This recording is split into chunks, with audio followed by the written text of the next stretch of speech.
तो ब्रेक के बाद स्वागत है आपका। विधानसभा का दंगल जारी है और दंगल की पल पल की अपडेट्स आपको हम बता रहे हैं। किस तरह से वोटिंग चल रही है, किस तरह से अब तक के क्या परसेंटेज रहा है, कौन किस पर भारी पड़ रहा है, कहां पर जातिगत समीकरण काम कर रहा है और कहां पर किसके चेहरे के आसरे मतदाता पोलिंग बूथ तक पहुंच रहे हैं। लेकिन अपडेट आपको बता दें कि यूपी में 16 जिलों की 59 सीटों पर मतदान जारी है। शाम 6 बजे तक सभी जिलों में वोट डाले जाएंगे। वक्त बहुत कम बचा हुआ है, लगभग 1.5 घंटे का वक्त बचा हुआ है। ऐसे में आपसे भी हम बार बार ये अपील कर रहे हैं कि अपने अपने घरों से आप भी निकले और ज्यादा से ज्यादा पोलिंग बूथ तक पहुंचे, अपने मताधिकार का इस्तेमाल करें।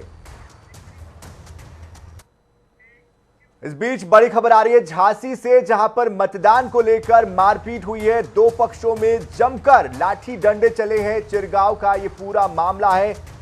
तो झांसी से बड़ी खबर, मतदान को लेकर दो पक्षों में जमकर लाठी डंडे चले हैं, मारपीट हुई है।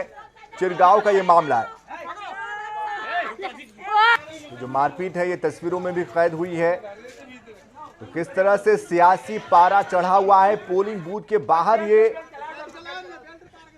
जो जन सैलाब के अंदर, एक जो जन समुदाय के अंदर एक जो भावना होती है अपने अपने दलों को लेकर या अपने नेताओं को लेकर, उसका ही ये परिणाम है कि यहां आपस में वोटिंग को लेकर दो पक्ष भिड़ते हुए दिखाई दिए और मारपीट तक ये मामला जहां पहुंचा है। दीपक जोहरी हमारे संवाददाता झांसी से इस खबर पर अधिक जानकारी देने के लिए जुड़ चुके हैं। दीपक, आपसे जानना चाहेंगे क्या है ये पूरा माजरा और क्या अभी मतदान वहां पर जारी है या रोक दिया गया?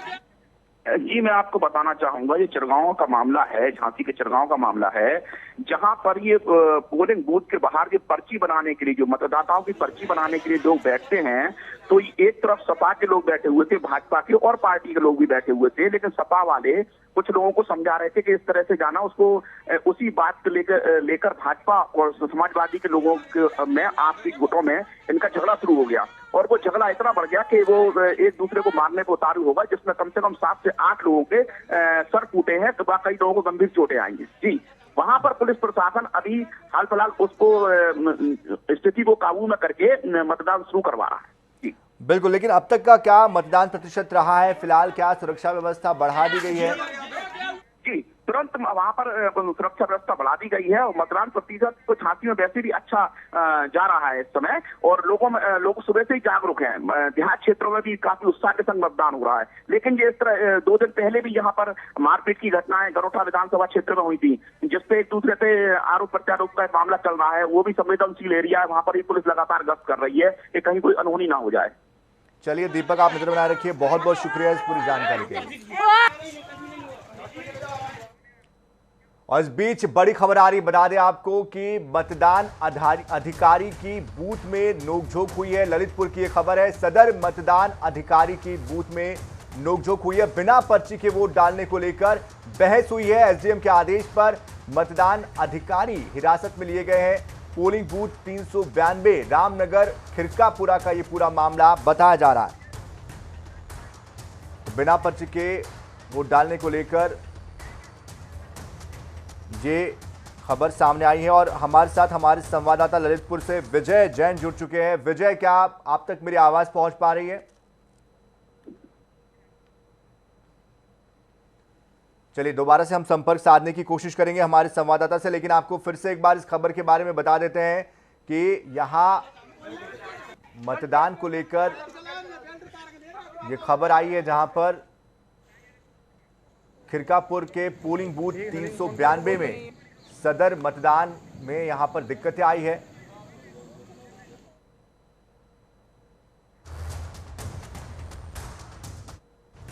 इस बीच एक और बड़ी खबर जालौन से आ रही है, जहां पर मतदान करते हुए ईवीएम का तीसरा वीडियो वायरल हुआ है। वीडियो वायरल होने के बाद जिला प्रशासन जांच में जुटा है। उरई विधानसभा क्षेत्र का यह मामला बताया जा रहा है।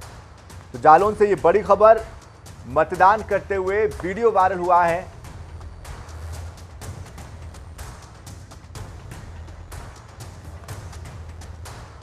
तो एक और वीडियो वायरल हुआ है। देखना होगा निर्वाचन आयोग की तरफ से क्या कार्रवाई की जाती है। लेकिन इस बीच ललितपुर से खबर आ रही है, ग्रामीणों ने मतदान का पूर्ण बहिष्कार कर दिया है। ललितपुर से ये एक और बड़ी खबर, ग्रामीणों ने मतदान का पूर्ण बहिष्कार किया है। मजरा, पापड़ा, हीरापुर में अब तक मतदान नहीं हुआ है। ग्राम पंचायत वनगुआ के गोठरा में वोटिंग नहीं हुई है। बिजली, पानी, सड़क निर्माण न होने से नाराजगी जाहिर की है ग्रामीणों ने। हालांकि अधिकारी उन्हें समझाने की कोशिश जरूर कर रहे हैं।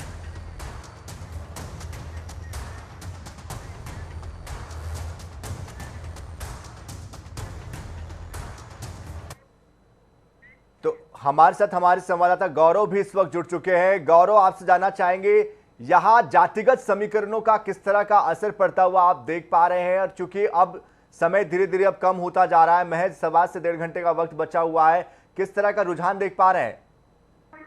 देखिए बिल्कुल सही, आपको बता दूं कि कानपुर देहात में तीसरे चरण का मतदान जारी है और लगातार जो है मतदाता मतदान बूथों पर पहुंचकर अपने मताधिकार का प्रयोग कर रहे हैं। बात की जाए अगर जातिगत आंकड़ों की, तो यहाँ पर जातिगत व्यवस्थाएं भी ठीक ठाक देखने को मिल रही, क्योंकि इस बार जो है कानपुर देहात की चारों विधानसभाओं में सपा और भाजपा का कड़ा मुकाबला देखने को मिल रहा है। हालांकि जो है 2017 के विधानसभा चुनाव में मोदी लहर थी और चारों ही विधानसभा भाजपा के ताले में गई थी, लेकिन इस बार ऐसा होता तो दिखाई नहीं दे रहा, क्योंकि इस बार सपा ने भी कड़ी टक्कर देने का काम किया और लगातार जोर शोर से अपना प्रचार प्रसार किया है और अपनी नीतियां लोगों तक पहुंचाई है। अब देखना तो यही होगा कि जो है 10 मार्च को यहाँ की जनता किसके सर पर जीत का सेहरा बांधती है और किससे जो है धूल चटाने का काम करती है। जी सर, बिल्कुल, आप बने रहिए हमारे साथ, लेकिन जया भी लगातार इंतजार करिए। जया, आपके पास हम आना चाहेंगे, यहाँ पर किस तरह के मुद्दे हावी होते हुए दिखाई दे रहे हैं? यहाँ पर के जो मतदाता है उनकी तरफ से क्या एक तरीके का रिस्पांस मिल पा रहा है? क्या जो पहले वादे किए गए थे उनसे वो संतुष्ट है, या फिर कोई नाराजगी है, या कोई ऐसे मुद्दे हैं जो कि अब तक जिनका हल नहीं हो पाया और इस बार इसलिए भी यहाँ पर वोट करने के लिए लोग पहुंच रहे हैं?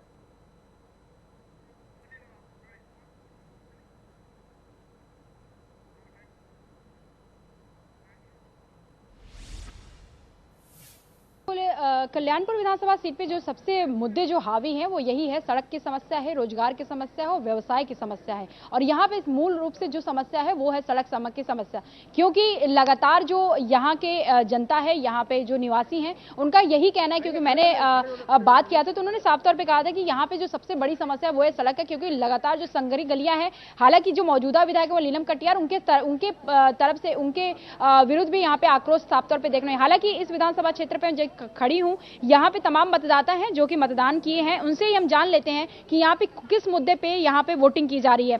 मैडम, आपका नाम क्या है? प्रिया। प्रिया प्रिया जी, किन मुद्दों को लेके आज वोट डाली हैं आप? किन मुद्दों को लेके वोट डाली है? जो विकास पे डाला है, किस पे डाला है? जो यहाँ का विकास करेगा इधर कल्याणपुर का या पूरे यूपी का, तो उसको उस हिसाब से देख के कि किसने कितना काम किया है उसके हिसाब से ही वोट डाला गया है। आपका नाम क्या है मैडम? संगम त्रिवेदी। संगम जी, यहाँ पे कल्याणपुर विधानसभा सीट से नीलम कटियार है मौजूदा विधायक, क्या इस क्षेत्र में उन्होंने विकास किया है और आपने वोट डाला, वो किन मुद्दों पे लेकर डाला है? विकास को लेके, कानपुर में जो विकास किया है उन्होंने, मतलब हमारी गली वगैरह सब बनी है जो, उसको साफ सफाई को लेके। तो क्या कल्याणपुर विधानसभा सीट में आप उनसे संतुष्ट हैं, नीलम कटियार? जी, मैं संतुष्ट हूँ। आपका नाम क्या है? रवि त्रिवेदी। रवि त्रिवेदी, किन मुद्दों को लेकर आप डाले हैं वोट? हम कल्याणपुर के विकास, बच्चों के भविष्य के विकास के लिए जो ये सब मुद्दे देखते हुए मैंने वोटिंग की है। यहाँ पे एक ये भी सवाल उठ रहा है कि यहाँ पे सड़क का निर्माण अच्छे से नहीं हुआ है। नीलम कटियार के विरुद्ध जितने लोगों से मैंने बात किया तो कहीं ना कहीं उनके विरुद्ध आक्रोश भी देखने को मिला है। तो क्या आपको लगता है कि सड़क का निर्माण हुआ है यहाँ पे? निर्माण तो हुआ है, बट अगर कोई काम अच्छा होता है उसको बुराइयां करने वाले भी 10 खड़े होते हैं। अच्छाइयां वाले 5 मिले, 10 मिले, तो अच्छाई बुराई तो चलता ही रहेगा। यहाँ पे यूथ भी है, उनसे भी बात कर रहे थे। आपका नाम? शिखर बर्नवाल। शिखर, किन मुद्दों को लेकर वोट डाला है आपने? देखिए, सबसे पहली चीज जो उत्तर प्रदेश में अगर देखा जाए तो पिछले जो सरकार थी उसकी तुलना में जो ये सरकार है, लॉ एंड ऑर्डर कहीं ज़्यादा बेहतर है। अगर जब हम ये बात बोलेंगे तो सबसे पहले आपके दिमाग में आएगा कि हाथरस हुआ, लखीमपुर खीरी में हुआ, लेकिन इन दो चीज़ों को अगर हम एक तरफ किनारे रखते हैं, हालांकि ये किनारे रखने लायक है नहीं, ये बिल्कुल बेशक इसमें बहुत सी कमियां हैं, लेकिन इन दो मुद्दों को अगर किनारे रखें तो लॉ एंड ऑर्डर जो जमीनी स्तर पे है वो पहले से बहुत हद तक सुधरा है। पिछले आपका साफ तौर पे कहना है कि कानून व्यवस्था को लेकर आपने वोट डाला है, लेकिन इस क्षेत्र की अगर मैं बात, कानून व्यवस्था और विकास बड़ी बात दिखाई दे रही है। आपके पास दोबारा से लौटेंगे, लेकिन फिरोजाबाद से दीपक भारद्वाज हमारे संवाददाता में जुड़ चुके हैं और न्यूज रूम से हमारी सहयोगी पूजा भी हमारे साथ जुड़ चुकी है। पूजा, आपके पास भी हम आएंगे, लेकिन दीपक भारद्वाज मैं आपका रुख करना चाहूंगा। जिस तरह से अभी हमने एक मतदाता को सुना है, उन्होंने कहा कि लॉ एंड ऑर्डर एक बड़ा विषय यहां पर है। भले ही कानपुर की बात हो, उन्नाव रेप कांड हो, या फिर किसानों का आंदोलन हो, या फिर अन्य जो जातिगत समीकरण हो, या तमाम तरह के अन्य मुद्दे हो, यहां पर फिरोजाबाद में किस तरह से मतदाता का रुझान है, किन बातों को मतदाता ध्यान में रखने वाला है, जातिगत समीकरण क्या कहते हैं, यहाँ की जरूरतें क्या कहती है? देखिए, मैं जैसा कि स्पष्ट कर दूं, फिरोजाबाद में लॉ एंड ऑर्डर, फिरोजाबाद क्या पूरे उत्तर प्रदेश में अगर हम जहाँ भी देख रहे हैं तो सबसे ज्यादा लॉ एंड ऑर्डर में ही तो लोगों का जो रुझान है वोट करने का सबसे अधिक आ रहा है निकल करके। साथ ही कहीं न कहीं यहाँ पे ये एक नेगेटिव मुद्दा ये भी है, क्योंकि यहाँ आवारा जो कृषि क्षेत्र है पूरा, और आवारा जो पशु है, जानवर है, गाय वगैरह, यहाँ सभी लोग काफी परेशान है। क्योंकि हमने सभी लोगों से, तमाम लोगों से बात की है, उन्होंने ये भी कहा कि ये समस्या हमारे लिए अहम निकल के आ रही है। तो ये सारी चीजें बहुत कुछ है, लेकिन लॉ एंड ऑर्डर को देख करके यहाँ पर सबसे ज्यादा जो वोटर है यहाँ का वोट कर रहा है। आज सबसे बड़ी बात ये भी देखने को मिली कि जहाँ कुछ क्षेत्र ऐसे थे कि यहाँ पर बीएलओ की कमी देखने के लिए न मिली हम लोगों को, और कई गांव ऐसे थे जहाँ पर 50% से अधिक वोट उनके बने ही नहीं और लोग वोट डालने से वंचित रहे। जी बिल्कुल, चलिए आप नजर बनाए रखिए, आपके पास भी दोबारा लौटेंगे। न्यूज रूम से हमारे साथ हमारी संवाददाता पूजा मोहन भी जुड़ चुकी है, उनका रुख कर लेते हैं। पूजा, अब तक का किस तरह का प्रतिशत रहा है, अब तक की जो टक्कर रही है वो किस तरह की रही है? देखिए, बीजेपी और कांग्रेस के बीच में, माफ कीजिएगा, बीजेपी और समाजवादी पार्टी के बीच में टक्कर सीधे तौर पर पूरे सूबे में ही देखने को मिलेगी। हालांकि बसपा का जो कोर वोट बैंक है वो उन सीटों को बसपा के लिए सुरक्षित रखता है। लेकिन जब हम बात तीसरे चरण की कर रहे हैं सनी, तीसरे चरण में हमें ध्यान देना होगा कि यहाँ पर पश्चिमांचल भी आता है, अवध का क्षेत्र भी आता है और बुंदेलखंड प्रांत भी आता है। हर क्षेत्र की समस्या अपनी अपनी है। जब हम पश्चिम उत्तर प्रदेश की बात करते हैं, कुछ सीटें वहाँ की हैं, तो पश्चिम उत्तर प्रदेश में किसानों का मसला हावी है। लेकिन जब हम आगे बढ़ते हैं पूर्वांचल की तरफ, जब हम आगे बढ़ते हैं और अवध प्रांत के अंदर एंटर करते हैं, जिसमें तमाम जो सीटें हैं वो आ जाती हैं, तो अवध प्रांत के अंदर, पूर्वांचल के अंदर जैसे हम प्रवेश करते हैं, मुद्दा बनता है हिंदू मुस्लिम का, सामुदायिकता का, जातिवाद का। और यही वजह है कि जब तीसरे चरण का चुनाव प्रचार हो रहा था तो उस दौरान राम की आवाज़ ज़्यादा सुनाई दी, हिजाब ज़्यादा सुनाई दिया, आतंकवाद ज़्यादा सुनाई दिया। और मैं बार बार कह रही हूँ कि ये जो प्रचार की आवाज़ तीसरे चरण से शुरू हुई है, ये 7वें चरण तक रहने वाली है। उसका रीज़न समझिए, बुंदेलखंड जो प्रांत है वो पश्चिम के किसानों से ताल्लुक नहीं रखता, लेकिन हाँ, उनके जो किसानी के, खेती के मसले हैं, ऐसा नहीं है कि वो नहीं है, वो हैं पर अलग हैं। बुंदेलखंड में जब चुनाव होता है, बुंदेलखंड क्षेत्र में जब बात समस्याओं की आती है, तो वहाँ की जो सबसे बड़ी समस्या है वो समस्या पानी की है, वो समस्या रोजगार की है, वो समस्या अन्ना पशुओं की है। यानी कि खेत को, जो वैसे तो पैदावार मुश्किल से होती है और जब पैदावार हो रही है तो अन्ना पशु उसको चर देते हैं, तो उनका जो निपटान है वो तमाम लोग चाहते हैं, लेकिन कोई भी प्रतिनिधि इन निपटानों को, इन समस्याओं के समाधान में उतना ज़्यादा प्रभावी नहीं रहा। और जब हम बीजेपी की बात कर रहे हैं, बुंदेलखंड प्रांत के अंदर जब वो एंटर कर रहे हैं तो सम्मान की बात करते हैं, स्वाभिमान की बात करते हैं, लेकिन वो रोजगार की बात नहीं करते। इसी तरीके से समाजवादी पार्टी का ताल्लुक भी बुंदेलखंड प्रांत में उतना ज़्यादा असर नज़र नहीं आता है। अवध बेल्ट और पश्चिम उत्तर प्रदेश के अंदर हम कह सकते हैं कि बहुत ज़्यादा प्रभाव है। यादव लैंड है वो, और जाट लैंड भी है साथ में, लेकिन यहाँ पर जो मुस्लिम बाहुल्यता है वो नहीं है, ये हमें समझना पड़ेगा। मुस्लिम बाहुल्यता नहीं है, मसले बहुत अलग हैं, जातिवाद से साधा जाएगा। और यही जो है प्रचार के दौरान सुनाई भी दिया है। बिल्कुल, जाहिर तौर पर सभी मुद्दे जो है वो बने हुए और मतदाताओं की नजर में भी है। मतदाता जरूर इस बात का ध्यान रखेंगे। उनके सामने लखीमपुर खीरी भी है, कानपुर भी है, हाथरस भी है, उन्नाव रेप केस भी है, महंगाई भी है, सुरक्षा भी है, धर्म जाति का संगठन भी है और उसको लेकर समीकरण भी है। लेकिन हमारे साथ लगातार अलग अलग जो संवाददाता है वो बने हुए। ललितपुर का मैं रुख करना चाहूंगा। बता दें आपको कि ललितपुर से विजय जैन हमारे साथ बने हुए हैं। विजय, आपसे समझना चाहेंगे, कुछ जगहों पर ग्रामीण मतदान का विरोध कर रहे हैं, उनका यह मानना है कि यहां पर विकास नहीं हुआ है, उनकी जो जरूरत की चीजें हैं जिसको लेकर पिछली बार उन्होंने मतदान किया था वो नहीं हो पाया, इसलिए वो मतदान नहीं करेंगे। ऐसे में उनको मनाने के लिए किस तरह की कवायद हो रही है और यहाँ का जो क्षेत्र है कितना बड़ा क्षेत्र है, किस तरह से मतदान को प्रभावित करेगा? जी मैं आपको बता दूं कि सुबह सालबेट के गांव में मतदान का बहिष्कार किया। जब एसडीएम वहां पहुंचे तो एसडीएम ने समझाने का प्रयास किया और उन्हें आश्वासन दिया। तो जो उनकी मांग थी कोटेदार को लेकर कि उन्हें कभी भी गांव में दमंग कोटेदार के चलते पूरा राशन नहीं मिल पाता है, गांव को काफी लोग परेशान थे और समय समय पर जिलाधिकारी से बैठ भी करते रहे, उन्हें अवगत भी कराते रहे, फिर कोई हल नहीं निकला। तो आज उन्होंने मौका देखकर चौका लगाया और वोट बहिष्कार का धमकी दे डाली और आंदोलन पर ही उतर आए। फिर अधिकारियों के समझाने पर वह शांत हो गए। अभी हाल ही में मढ़ौरा के ग्रामीण क्षेत्र, ललितपुर का सबसे पिछड़ा क्षेत्र है मढ़ौरा के शहरी आदिवासी बाहुल क्षेत्र है, वहाँ के ग्रामीणों ने भी बिल्कुल। बीच में आपको मैं रोक रहा हूं, एक अपडेट आया, दर्शकों को बता देते हैं। पहले झांसी से ये अपडेट आ रहा है जहां पर मतदान को लेकर मारपीट हुई है, दो पक्षों में जमकर लाठी डंडे चले हैं। झांसी में चिरगांव का ये पूरा मामला है, तो दो पक्षों में मतदान को लेकर मारपीट हुई है। झांसी की ये खबर है।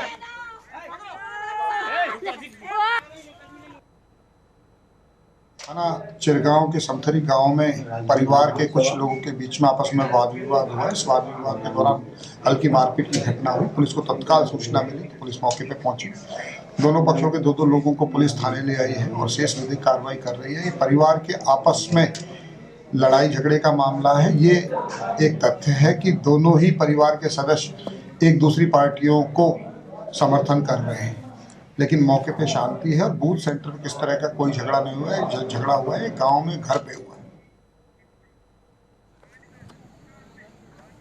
तो वहां प्रशासनिक अधिकारियों को आप सुन रहे थे, लेकिन इस बीच एक और बड़ी खबर निकल कर आ रही है। बता दें आपको कि मतदान अधिकारी का शव मिला है। तो औरैया से बड़ी खबर, संदिग्ध हालत में मतदान अधिकारी का शव मिला है। मतदान अधिकारी दिनेश कुमार का ये शव मिला है।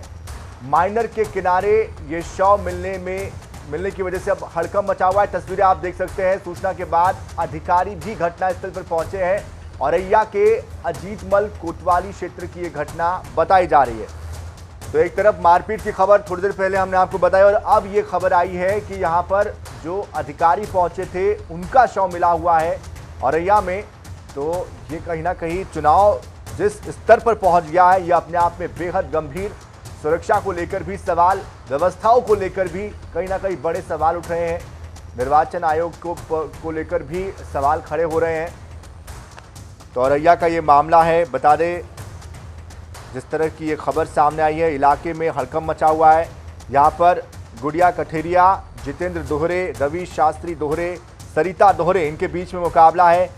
बीजेपी सपा बसपा के बीच ये मुकाबला हो रहा है। अश्विनी हमारे संवाददाता जुड़ चुके हैं हमारे साथ औरैया से।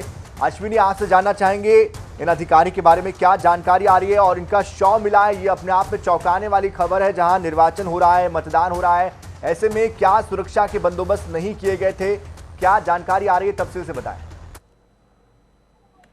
आपको बताना चाहेंगे ये जो शव मिला है, ये शव की अभी कोई सीओ सिटी ने अभी तक वो नहीं की है कि ये कौन थे, लेकिन कहा जा रहा है कि ये निर्वाचन अधिकारी थे। चलिए आप नजर बनाए रखिए। शुरुआती तौर पर जो जानकारी आ रही है, फिल्टर होकर जानकारियां सामने आ रही है, लेकिन ये जो चुनाव है, तीसरे चरण का चुनाव है, बेहद महत्वपूर्ण चुनाव है। आपसे बार बार जनता टीवी भी अपील करता है कि आप अपने मताधिकार का इस्तेमाल करें, अपने घरों से बाहर निकले, ज्यादा से ज्यादा पोलिंग बूथ पर पहुंचकर मताधिकार का प्रयोग करें, क्योंकि ये 5 साल का सबसे बड़ा एक लोकतंत्र का महोत्सव है जो कि एक बार आपको मौका देता है मतदान करने का, चुनाव करने का। इसलिए अपने भविष्य को चुनने के लिए मतदान करें। अभी रुक रहे छोटे से ब्रेक के लिए, बंद रहे हमारे साथ।